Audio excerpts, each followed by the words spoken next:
Hi friends, welcome back to our channel. ఈరోజు నేను కొత్త వెరైటీతో మీ ముందుకు వచ్చేసానండి.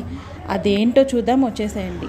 జనరల్గా పిల్లలు చపాతీలు అని అనగానే అమ్మ చపాతీ అయినా నాకు వద్దు, ఏదన్నా కొత్తగా వెరైటీగా ఏదన్నా చేయొచ్చు కదా అని అడుగుతున్నారండి. ఏం చేయాలని ఆలోచించాను. ఆల్రెడీ నేను చపాతీ అయితే చేసేసాను.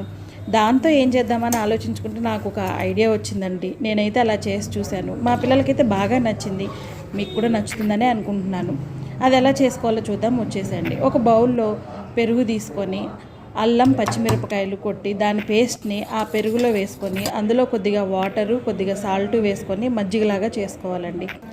చపాతీని కాల్చి నేను పక్కకు పెట్టుకున్నానండి. మీరు కూడా చపాతీ ఒకటి కాల్ చేసుకొని పక్కకి పెట్టేసుకోండి. తర్వాత పొయ్యి మీద బాండీ పెట్టి అందులో కొద్దిగా ఆయిల్ వేసి జీలకర్ర, ఎండుమిరపకాయలు, కరివేపాకు ఈ మూడింటిని వేసుకోండి.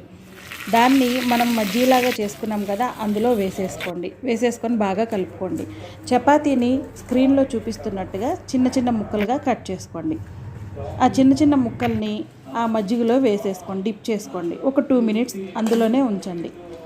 ఈలోపుగా మనం ఒక ఉల్లిపాయ తీసుకొని దాన్ని చిన్న చిన్న ముక్కలుగా కట్ చేసుకొని పక్కకు పెట్టేసుకుందాం. ఓ ప్లేట్ తీసుకొని ఆ ప్లేట్లోకి మనం మజ్జిగలో పెట్టుకున్న ఈ చపాతీ ముక్కల్ని అన్నిటినీ ప్లేట్లో సర్వ్ చేసుకోవాలి. ఆ సర్వ్ చేసుకున్న దానిపైన మనం కట్ చేసుకున్న ఆనియన్ ముక్కలు, కొంచెం కారప్పొడి అంటే జనరల్గా మనం ఇడ్లీకి దోశకి పట్టుకుంటాం కదండి, నేను అదే వేసుకున్నాను. మీరు కూడా అదే వేసుకొని చూడండి. ఆ కారప్పొడి వేసుకొని నేను పైనుంచి కొద్దిగా మిక్చర్ వేసేసుకున్నానండి. కొంచెం కొత్తిమీరతో గార్నిష్ చేశాను. అంతేనండి, తిని చూడండి, సూపర్గా ఉంటుంది. దీని పేరేంటో మీరు కామెంట్ సెక్షన్లో పెట్టండి.